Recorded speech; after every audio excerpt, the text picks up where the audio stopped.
Ang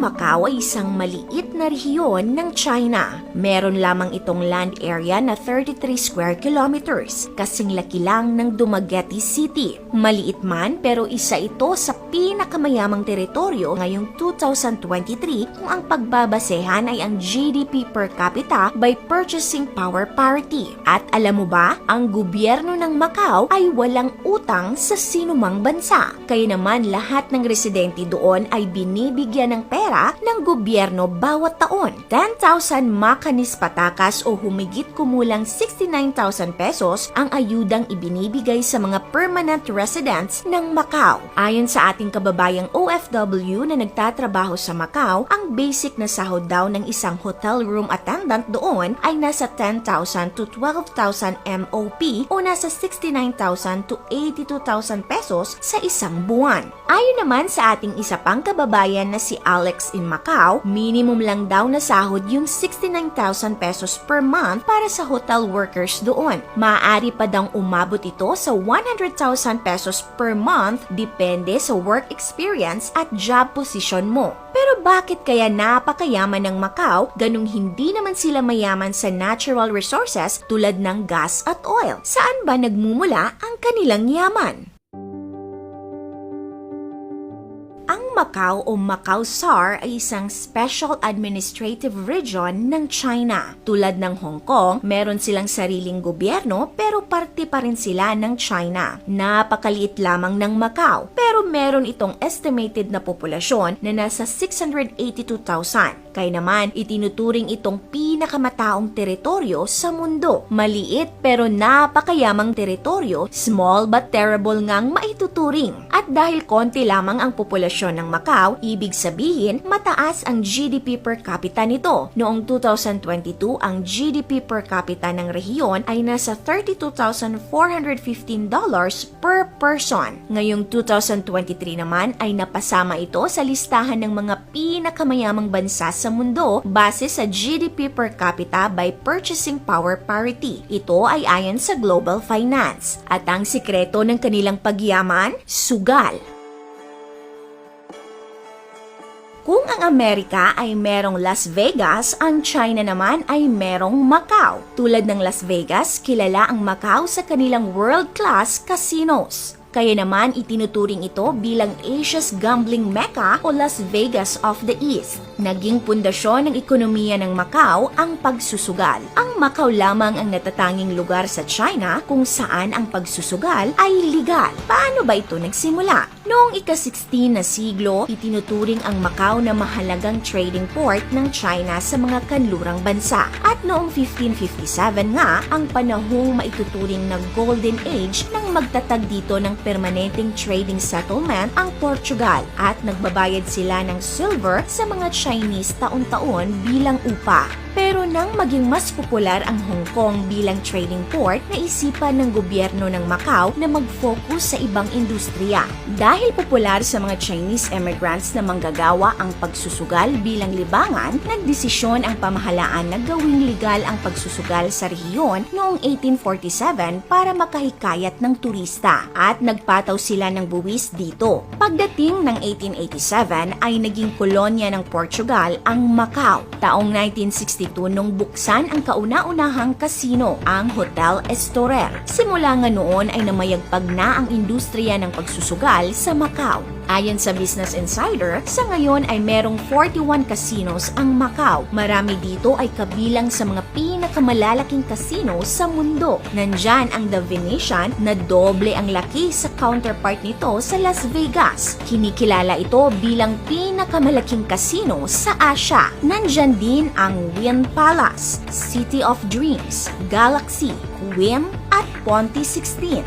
Dahil sa gambling at iba pang mga attractions, 39 million ang nahikayat na turista ng Macau noong 2019. At karamihan dito ay ang mga tinatawag na high rollers or VIPs galing China na sinasabing karaniwang tumataya ng $150,000 sa pagsusugal. Ang Macau kasi ay naging administrative region ng China mula nang ibinalik ito ng Portugal sa China noong 1999. Ibig sabihin, sabihin kahit nasa ilalim ng China, may autonomiya itong gumawa ng sariling batas. At isa na nga rito ay ang pagiging legal ng pagsusugal. Samantalang sa China ay mahigpit itong ipinagbabawal. Dahil dito, ang Macau ang naging gambling destination ng mga mayayamang Chino na mahilig magsugal. 80% ng tax revenue ng Macau ay nagmumula sa pagsusugal. Noong 2019 ay nagkakahalaga ng $36 billion ang kita ng bansa mula sa sugal. At alam mo ba, mas malaki pa ng halos 6 times ang kita ng Macau sa kanilang mga casinos kumpara sa Las Vegas na kumita lamang ng $6.587 billion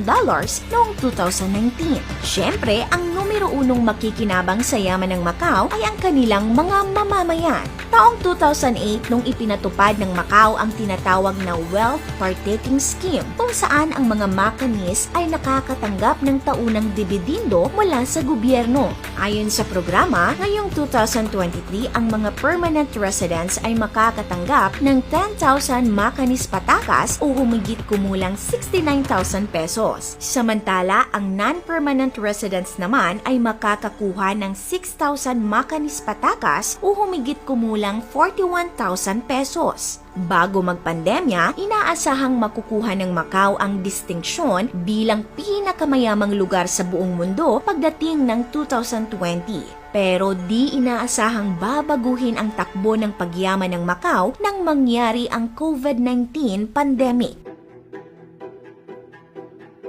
Dahil sa paghihigpit na ipinatupad ng China upang maiwasan ang paglaganap ng COVID, naapektuhan ang pagdating ng mga turista sa Macau. Kung noong 2019 ay nag-increase ng 10% ang pagdating ng turista na umabot sa bilang na 39.4 million kada taon, bumaba ito ng 99.7% noong 2020. At sa unang pagkakataon mula nang gawing legal ang pagsusugal, nakaranas ang mga kasino ng 73.7% na pagbaba sa kanilang kinikita. Pero ang paghina ng gambling industry ay hindi lamang nagsimula noong COVID pandemic. Nang maupo si Xi Jinping noong 2012 bilang Pangulo ng China, inilunsad ang mahigpit na anti-corruption campaign na pumipigil sa pagsusugal. Ang malaking bahagi kasi ng kita sa gambling industry ay nagmumula sa mga tinatawag na high-rolling bettors mula China na kinabibilangan ng ilang state officials. Ang mga tinatawag na VIP gamers na ito ay may 43% na kontribusyon sa gambling revenue. At ayon sa datos, gambling ang itinuturong dahilan ng pagkawala ng 1 trillion yuan mula sa ekonomiya ng China. Ang mga pangyayaring ito ay nagresulta sa pagbagsak ng kita ng Macau. Pero ganun pa man, bumabangon pa rin ang rehiyon. Nito lamang February 2023 ay bukas na muli ang Macau sa mga international tourists. At sa kabila ng halos 3 taong lockdowns at mga restriksyon, nanatili pa rin ang Macau bilang isa sa pinakamayamang bansa o lugar sa mundo ngayong 2023. Marami ang hindi pabor sa sugal na mas malaki daw ang tsansang matalo. Pero para sa Macau, isa itong industriyang kanilang naging sandalan para makamit ang pagyaman. Ikaw ka-awesome, anong masasabi mo sa paraan ng pagyaman ng Macau? Papabor ka din ba dito lalo pat nakikinabang naman ang mga mamamayan sa kitang galing sa pagsusugal? Nais po naming magpasalamat at i-shout out si Sir Angelo Freyaneza na nagsuggest ng topic natin ngayon. Maraming salamat ka-awesome! At sa mga gustong mag-apply ng trabaho sa Macau, panoorin itong mga video ng ating mga kababayang OFW doon. Ilalagay namin ang link sa description. And by the way, nais po naming magpasalamat sa inyong walang sawang suporta mga ka-awesome. Shout out dyan kina Lorna Sapno, XV, Gradner Vidal, Rona Vince Cruz at Elezar. Salamat din sa ating mga top fans, Arjun Simoy Villanueva, Rico Yan, Martinez Maricris at Joy De Leon. At salamat rin po sa mga nagbigay ng stars, Giselle Aragon Jersalina at Wena Javier Tenorio. Maraming salamat po. This is your Ate O from our Republic. Hanggang sa muli and stay awesome!